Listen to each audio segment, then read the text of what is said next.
Pas dia buka galeri di HP ini, Bor, dia itu ngeliat beberapa foto pria yang berpose dengan potongan tubuh manusia. Selama itu loh, Bor, gak ketahuan. Dan bukan cuma itu doang, Natalia juga ngaku kalau dia sama suaminya itu memasak dan menyantap tubuh korbannya. Pas lagi dilakuin pemeriksaan di rumah pasangan ini, polisi itu nemuin setidaknya ada 6 box daging manusia dan juga beberapa toples yang isinya potongan tubuh manusia. Balik lagi bareng gue Maswer di channel Pelaku Seni Kreatif yang di setiap videonya gue bakal bahas tentang sejarah, teori konspirasi, misteri dan segala kisah-kisah yang terjadi di belahan bumi ini. Kalau gitu ya udah di sini aja karena lo udah terlanjur dengar.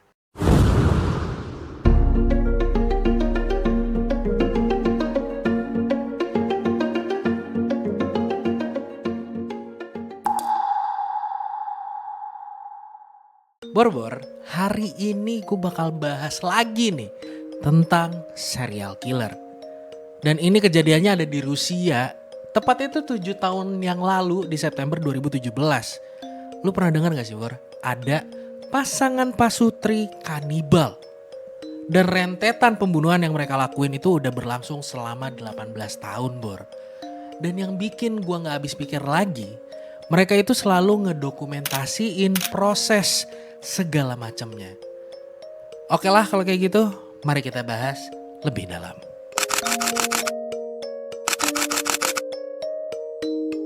Ada sepasang pasutri yang namanya Dmitry Baksev dan Natalia Bakseva. Jadi dua tersangka ini berasal dari sebuah kota kecil yang namanya adalah Krasnodar yang ada di sebelah tenggara Rusia.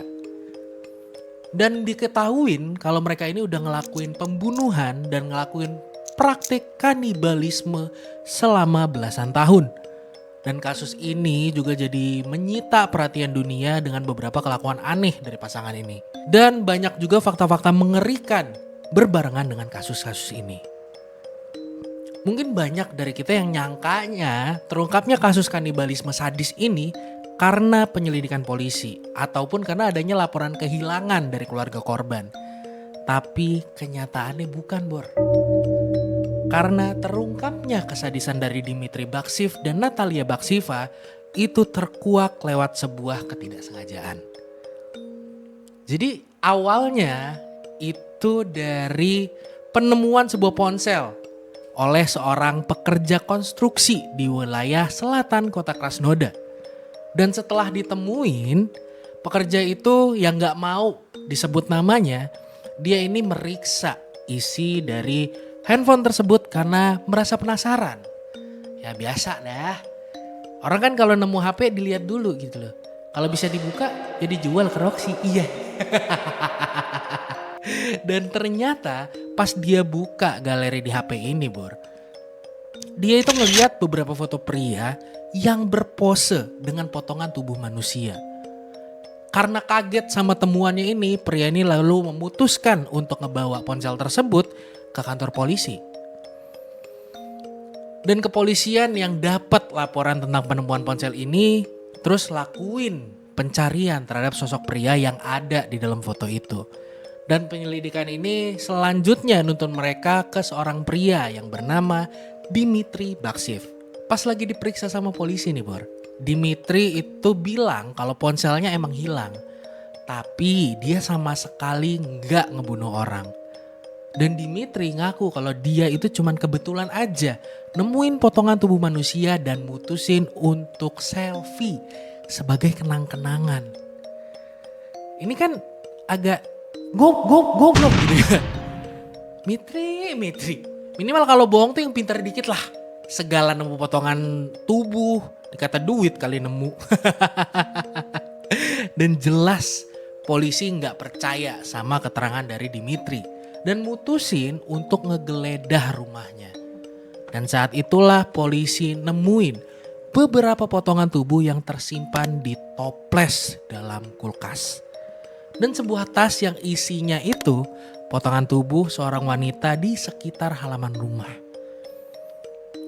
Dan tubuh yang ada di dalam tas itu sendiri belakangan diketahuin ternyata itu punya seorang wanita yang namanya Elena Vasluseva yang diduga kuat sebagai korban terakhir Dimitri dan sang istri. Dan hal inilah yang kemudian jadi awal terungkapnya kasus mengerikan yang dilakukan sama pasangan sadis ini, Bor. Nah, karena udah kegap sama polisi, jadi mau gak mau dia tuh ngakuin perbuatannya. Kalau dia itu udah ngelakuin pembunuhan dan memutilasi korbannya. Tapi Dimitri Baksev bilang dia cuma ngelakuin 2 pembunuhan doang. Untungnya pihak kepolisian itu gak langsung percaya waktu itu. Karena dia ngelihat banyaknya kejanggalan yang udah ditemuin di rumahnya. Coba kalau polisinya Inspektur Pijay udah ngambil apa kau di Kedewa itu? Gak ada bang, ngambil keripik aja nyaku bang. Serius kau, katanya ada sabun ekonomi kau ambil, hah? Gak ada bang, sumpah lah bang. Jujur kau, gimana kau? Penyidikan pun kemudian dilanjutin dengan meminta keterangan dari sang istri dari Dimitri yang bernama Natalia. Dan dari sinilah kemudian terbuka sebuah fakta yang mengejutkan karena Natalia Bakseva ini memberikan bahwa dia dan suaminya sudah membunuh setidaknya 30 orang selama 18 tahun terakhir. Selama itu loh Bor, gak ketahuan. Dan bukan cuma itu doang, Natalia juga ngaku kalau dia sama suaminya itu memasak dan menyantap tubuh korbannya. Walaupun kayak gitu, polisi sampai sekarang baru bisa mengidentifikasi 7 korban yang berbeda dari beberapa potongan mayat yang ada di rumah Dimitri.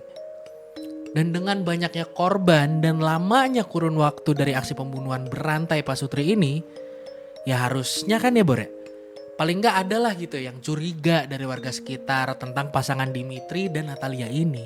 Tapi ini benar-benar gak ada kecurigaan dari warga sekitar. Tapi lu tahu Bor, kenapa ini orang gak dicurigain? Ternyata jawabannya ada di cara unik pasangan ini untuk nemuin mangsa mereka. Dan kalau menurut pengakuan, pasangan ini biasanya nyari korban itu lewat situs-situs pencarian jodoh. Atau dating apps kalau kita kenal sekarang ya.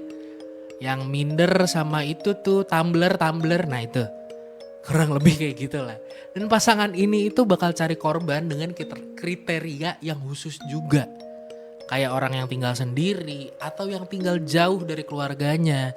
Dan setelah mereka nemuin dan dirasa cocok, Dimitri atau Natalia kemudian merayu mereka dan mengundang calon korban untuk datang ke rumah mereka. Setelah itu pasangan ini bakal ngajak korban untuk berpesta minuman keras sampai mabuk. Dan kemudian membius mereka sebelum akhirnya dibunuh dengan sadis. Nih ayo nih yang pada suka main Kinder sama tawon kuning. Hati-hati dah kalau dirasa mau kopdar pertama kalinya ya minimal di tempat yang rame lah Bor demi keamanan gitu kan. Bahaya banget kalau misalnya sampai ketemu orang kayak Dimitri sama Natalia. Dan metode yang dilakuin ini itu berjalan mulus karena Natalia ini merupakan mantan suster yang bekerja untuk pangkalan militer di kota Krasnodar. Jadi buat ngedapetin obat bius ya bukan perkara yang sulit gitu. Dan lingkungan tempat tinggal di sekitar mereka yang lumayan sepi juga itu mendukung aksi sadis dari keduanya. Kesalahan terbesar mereka dalam ngejalanin aksi keji ini adalah mereka selalu memfoto atau selfie dalam proses pembantaian mereka. 18 tahun tuh kan lama loh buat nutupin aksi yang sesadis ini dan hobi yang menyimpang. Dan akhirnya kebiasaan berfoto ini jadi bumerang buat mereka sendiri. Dan kalau aja Pasutri ini gak nyimpen foto mengerikan tersebut, mungkin aja kasus kanibalisme mengerikan ini gak bakal pernah terungkap. Tapi kalau kalian bertanya-tanya nih Bor, ngapain sih pakai nyimpen foto-foto gitu segala?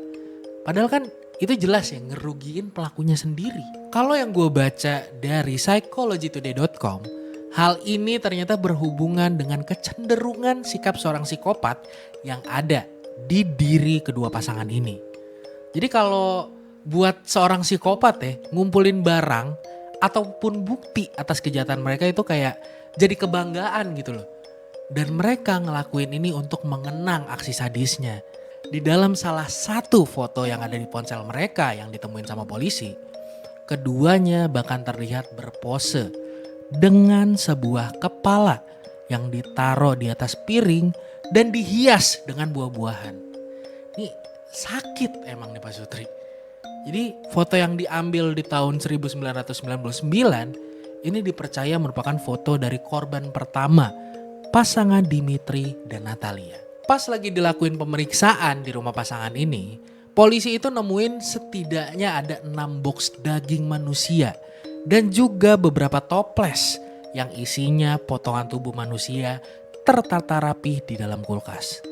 Temuan ini juga yang nuntun ke sebuah fakta yang mengerikan lain yang dilakuin sama Dimitri dan Natalia. Jadi dari hasil interogasi nih Bor, itu terkuak kalau Natalia dan Dimitri biasa memasak tubuh para korbannya, yaitu dengan menjadikannya pai dan beberapa kali mereka berusaha menjual ke restoran terdekat. Seorang pemilik kafe yang namanya Vitali Yakubenko, bahkan dia ngaku pernah didatengin sama Natalia di tahun 2010 untuk nawarin pai dan juga stok daging segar. Tapi karena Natalia ini perilakunya aneh nih Bor, dan daging yang dia tawarin itu kayak punya bau yang gak biasa, Yakubenko akhirnya menolak tawaran Natalia. Dan sejak itu menurut pengakuan Yakubenko, Natalia gak pernah balik lagi ke sana. Dan Natalia juga ngaku nawarin pai daging manusia buatannya itu ke tetangga-tetangga yang ada di sana. Dan pas ditanyain apa isi pai tersebut, Natalia menjawab kalau itu daging hasil buruan di sekitar rumahnya. Itu tadi kasus mengerikan dari pasangan kanibal Dimitri Baksiv dan Natalia Baksiva. Sayangnya walaupun kasus ini udah lumayan gede, tapi pihak kepolisian Rusia saat itu mutusin untuk ngelakuin penyelidikan tertutup di kasus kanibalisme dan pembunuhan berantai ini. Dan mereka akhirnya ditangkap di September 2017 dan mendapat hukuman penjara 12 tahun dan naas mereka dikabarkan tewas di penjara pada tahun 2020. Itu tadi bahasan kita untuk hari ini. Jangan lupa untuk komen di kolom komentar di bawah kira-kira apa lagi yang mau kita bahas. Like dan subscribe channel Pelaku Seni Kreatif. Tungguin video terlanjur dengar selanjutnya. Gue Mas Wer cabut. See you on the next discussion.